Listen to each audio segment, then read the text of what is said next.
We're going to start. Thanks you for joining us. It's quite a busy crowd, very good to see. So today's panel is around increasing sampling requirements and enhancing birth operations with AI-powered data solution. It's quite a long name. I'll give some more details around what this is about and introduce our panelists before we go into it. We leave time as well for questions afterwards, so please participate. By way of introduction, so I'm Gaspard Dutian, I'm the COO at Greyparrot. We're a London-based tech company, and we do AI waste analytics for waste management and the circular economy. So for several years now, we and others as well have been talking about how AI can play a part in waste management and improving today's operation. And as this solution has evolved, the landscape has evolved as well.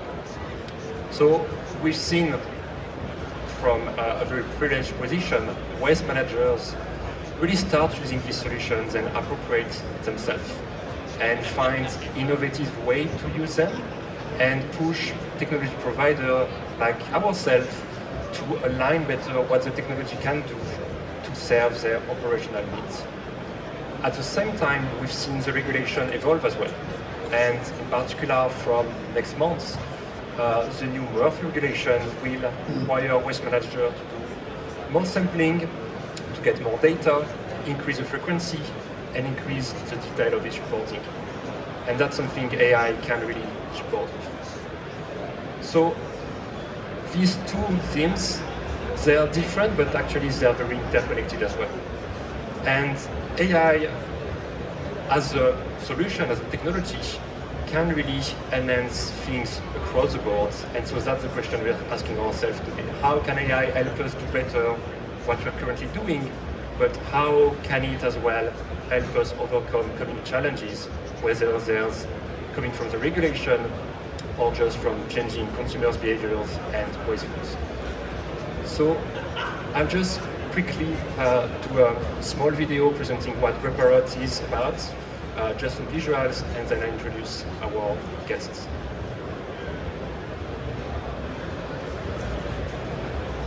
So what you'll see is typically what our system is doing in sorting centers and recycling facilities, detecting items on conveyor belts, categorizing these items into many different types. We have 89 today, and then generating a lot of analytics for waste managers and operators to take fast decisions, react in real time, and increase the efficiency of the operations.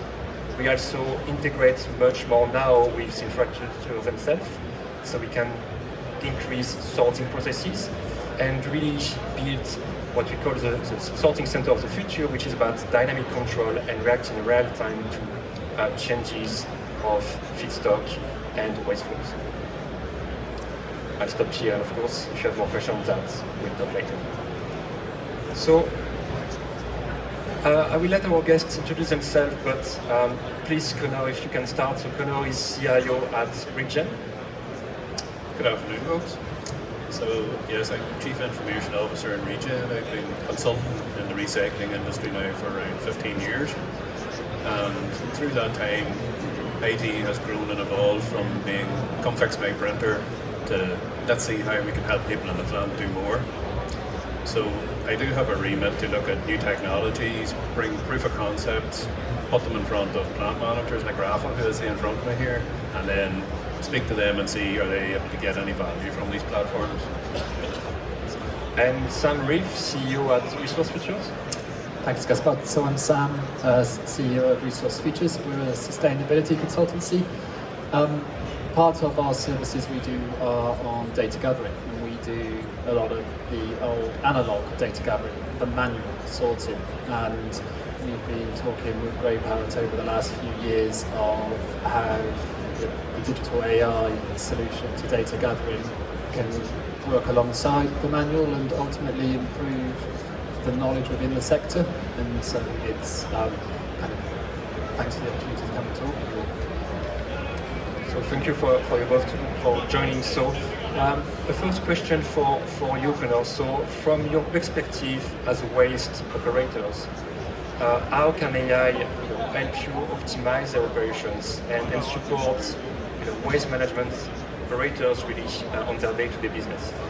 Well, one example that the Greyparrot has done for us, we're able to get real-time feedback on the quality. Previously, quality issues may have been flagged up either after stuff was mailed and inspected or from a customer complaint. We have the opportunity now to see that live on the line and make corrections upstream in the plant, so we're producing better quality quicker. So there's huge scope there for analytics to be able to deliver the increased reporting requirements. That's going to be very manually intensive and very little value add. So anything that we can do in the AI world to replace the need for 3 people to go and do fingertip analysis all day, that's an instant business case and a quick win. Okay, so it's about reacting fast and then automating everything that can be automated. Yeah. Right.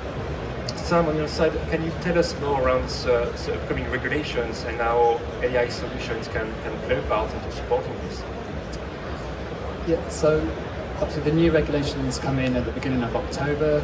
I'm sure if you do operate materials facilities, you've already registered and things. So I won't talk about whether you're an in-scope facility and what testing. I think the new regulations will cover many more facilities, and the level of detail of the reporting, both for input samples and your output products, is at a much more detailed level, and that's at various aspects. So you'll need to be able to report at a much deeper granularity on the actual composition, as in what materials are in your streams. You need to be able to report on the proportions that are recyclable, non-recyclable, and non-target. You need to be able to report on the proportions of packaging. You need to be able to report on the proportions of DRS in scope materials. So the level of requirement is increased, and the level of sampling in terms of how often do you have to sample if you do what's the minimum amount of samples has increased.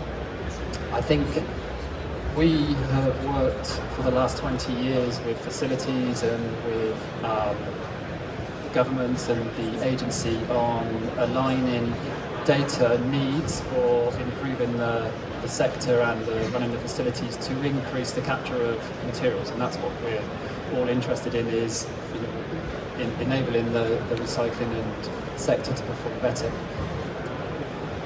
The requirements definitely add a burden onto facilities, and I know if you run a facility you know that. Where AI really has that added benefit for the legislation is the output monitoring at the moment, I think, in terms of aligning with where the capabilities are.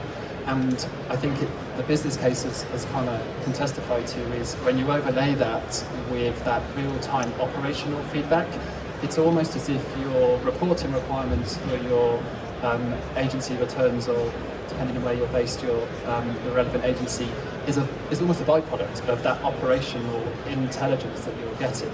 So that ability to manage your facility in real time, which we do a lot of consultancy work with facilities, and going back only 5 years, that became a very analog, reactive process where you're looking at records and, well, our Tuesday input feed and our output feed seem to go haywire.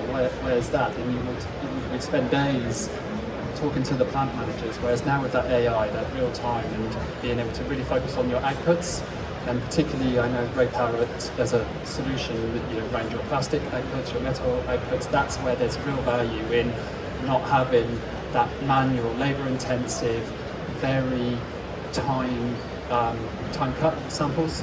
The requirements are only for plastics. I think it's a 50 kilogram sample for every 50 or 60 tons of product. I can't remember. Please check the regs.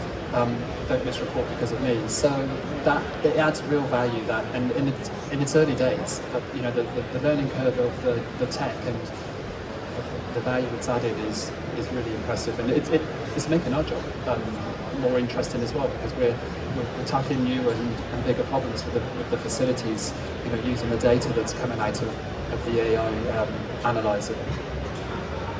Great.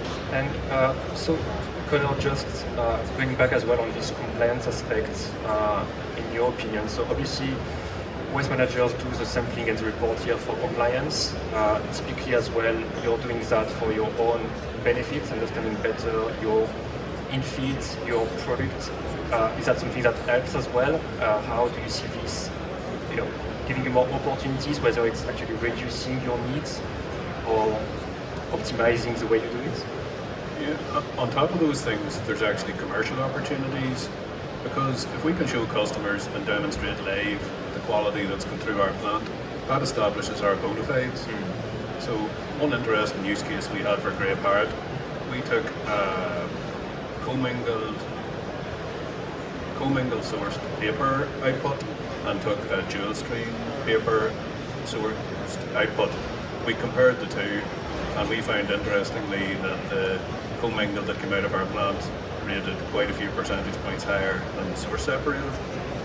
So in that world, a source separated facility isn't going to have the opportunity to install AI cameras because it won't scale.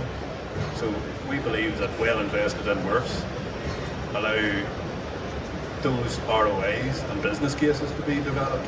So we sense that that's a commercial opportunity as well as a compliance one and operational. Okay, thank you. That makes sense.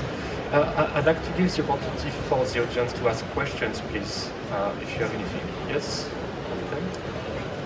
I don't know if we have a microphone or if we just speak loudly. Yes, we have one. It's coming.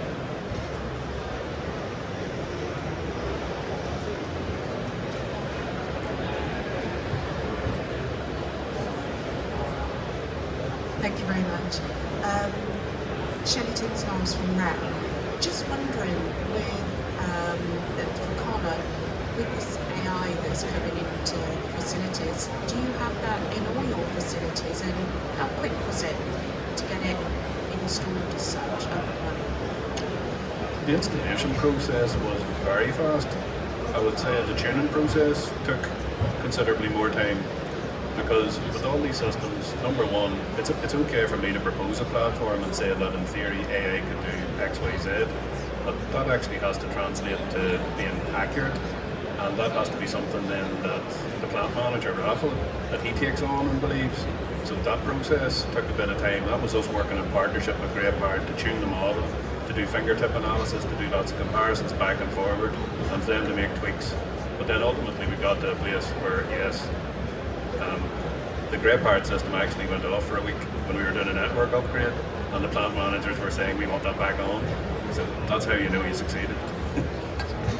To add to that on our side as well, it's really establishing this partnership during the deployment of the solution. This is fairly new for most of the plants, and you need the waste manager to be engaged, because at the end of the day, this solution is for their benefit, and if they're not engaged, if they don't want to actively participate of these deployments, they won't get the full value of the solutions. So it's really something we have to do together.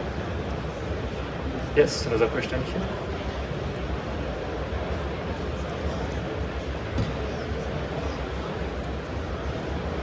Hi, Rustam Stolk in University of Birmingham.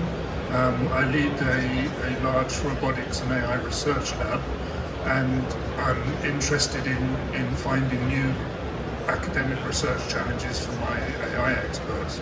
So the computer vision and AI that you showed there is very impressive. What I was wondering is if you could say a bit about what the current limitations are. What are the things that you can't yet do, or where there's challenges or problems where perhaps the academic research base might be able to do something useful to contribute to future extensions of that technology? Sure. I can start replying to this one, but I think what needs to be really understood is we're not trying to push the technology for the sake of it. It's always replying to the industry needs. And so far in our experience, we can already deliver a lot of value using current visual signals. We use fairly simple cameras and really giving these classifications, because what needs to be understood as well is ultimately we are trying to improve the way humans are doing things. And so we don't necessarily need much more here. There are limitations, a number of these limitations will be overcome as well once this infrastructure is developing, because when you have new facilities with flows that are spread better, with better connectivity, with more opportunities for the technology to be fully part of the design as well of the plant at early stage, then a lot of these challenges we might have today on, this waste stream is just too dense for us to see everything. Or yes, there are complexity to install our system in this location because there's not a lot of space. All these things will disappear, and so the remaining complexity will be around, obviously adding some more sensors maybe to go into deeper level of granularity. Detecting hazardous item is a key topic for every single waste management plant because there's a lot of fires and other challenges. So there is more to do. There's a lot to do, which is great for us as innovators and technology providers. I'm happy as well to have a chat later on at our move on specifics. But yeah, Simon. I think that's a really interesting question. I think, obviously, at the moment, the technology is focused and understandably so on packaging, and even though that challenge is hugely complex, it's one of the more simpler ends of, I suppose, the waste and resources challenge. One of the conversations I've had internally at Resource Futures is around our sector is based on managing things, and I've been in the sector for 20 years, and we still are in a situation where we don't know how much of these materials, in what quality, and where they are, and who owns them, and there's a whole heap of legislation that's coming in. In terms of AI and the challenge around, I think the future on waste minimisation and waste reuse, it's that when you talk about waste reuse and waste minimisation, there's a value judgment that comes in on condition of materials. So we do a lot of work on kind of and bulky items and those high value materials, and that's the equivalence of that labour intensive ability to assess an item and go, well, how many legs has that table got? Can we reuse it and things? And proportionally, for the challenge of a facility to do a physical sort, when you translate that in terms of just an operational cost for HWRCs on the ever-growing element of reuse within that part of the resources chain, the ability for AI to take on that value judgment of condition and potential is, again, something which I appreciate isn't a packaging solution right now, but it's there on the horizon in terms of a need and things. I think, just to touch on Gaspard's point on packaging, is single stream outputs, so your plastics and things. A big part of my simplistic view of this, and not being an engineer, is a lot of that is about how you feed it into the visual line of sight of the camera, and then obviously the AI identification. That layering of material in facilities, we can walk around here and see stands and stands of conveyor people and belt people that want to set us kilometres of conveyors to run this material around these facilities. While it's still a surface layer visualization kind of, and that's a operational optimization, how many tons can I get through my facility this hour, and all of those really complex, really important cost benefit analysis. You have that very pragmatic operational need to see things at the moment, and so using, and I know Greyparrot are bringing in different cameras, so near infrared, and for your plastics and things. So I think as that tech gets integrated as well, it will improve the ability to see more things in the sense of that. So I think there's that, how you integrate other visual assessments of materials is an interesting area of development. Just to add on to that, another challenge that we have, the AI systems for image recognition work very well, but ultimately the waste industry works in weights and kilos, and making that translation between the percentage of something on a belt versus what that ultimately weighs. We're reporting all our stuff in kilos, but our image recognition system is doing it as an object count and an image. So there's a gap there between how you tie those two things together, how you'd extrapolate how many tins of Coke or a ton, for example, things like that. So that could be an interesting academic exercise. And again, we're very open to pilot programs. Reach out, and if you'd like us to act as a test bed, install sensors, we're very open to things like that. Definitely. Do we have time for last question, maybe? Yes. Hi, I'm Gabby from DEFRA. I'm curious about, like, as EPR sort of matures and new materials sort of come through, how that affects lag times and the learning of anything AI-powered that's going to, like, look at what's on a conveyor belt that's coming across things that it's never met before. How that's translated and make sure that we get, like, thorough compositional analysis that comes through, and any sort of quality assurance that you have around that, given that they'll be used in reports to underpin future policy decisions and massive scale. For us, we'd be very willing and open to share that stuff. We would have went on a journey to make the quality correct for our own internal benefit, so some of that evidence could help give people in policy a bit of comfort about how we got that far. And to me, arguably, you could trust that more than you could trust numbers that somebody typed into a spreadsheet, because who's quality controlling that? So, but tying these things back to the weights ultimately is also going to help with that. As that gets more mature, that's going to give people the answers that they need in the format that they need, where if you do it any other way, you have to do a translation of sorts. So, but again, we're very open to sharing where we go on this journey with anybody that likes to see it. DEFRA, very welcome to join in Teams calls with us, visit the facility. Simon will tell you that we're open with all these things. Sam, anything to add on that point? It's a really good question. We're working with DEFRA at the moment doing the waste composition study for the municipal composition that will feed into the EPR treatment cost modelling.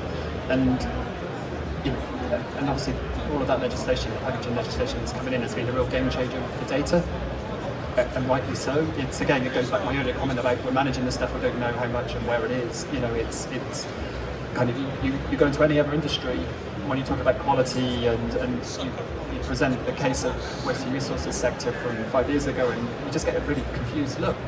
And it's definitely improving, isn't it? I think that how you stay current and live, if that's part of the question, I think it's that feedback loop, and that's how that feeds into DEFRA's understanding of competition and what that means for the costs and what's kind of what the market response to EPR is obviously critical, because then what you get with the AI tech for your output feeds is you will get much quicker view on that in reality of going, whether that's material substitution or packaging form changes. That has an implication not only for the plants, it has an implication for the collection side, it has an implication for the us as consumers and what we're doing with it. And and there's one piece we haven't spoken about, which is a bit of a digress from your question, but I think it's a really important kind of benefit from the data. And if you take a step back, what we're talking about here is data, better data. Is a big part of what we need to do is behaviour change. And to do effective behaviour change, you need good data. And what you have with the data set that comes out of that continuous monitoring is when it's well calibrated, when it's well validated, when it's making sure that it's keeping it true and honest. You've got that ultimate view of how your system is being used. Yes, you understand how your facility is being used, but you understand how your residents at that end point within this value chain are actually using the system. And so that feedback loop as well for Connor and his plant managers to twiddle knobs and slow belts down and all of those things is vital. But actually it's that added value of that data and feeding it back into your council or your collection company as well is really... I would also add as well, we actually have packaging producers approaching us for this information from the other direction, because if they're going to incur costs for EPR, they're also keenly interested in knowing the integrity of this data, that somebody can't, that there isn't a perverse outcome at some stage where Coca-Cola is going to pay for this, for that cheap. So they're keenly interested in that the same. So we've been having conversations with William Grant and companies like Diageo. So they're very interested in our data as well, and we're doing a trial underway with a company called Polytag at the minute about UV barcodes.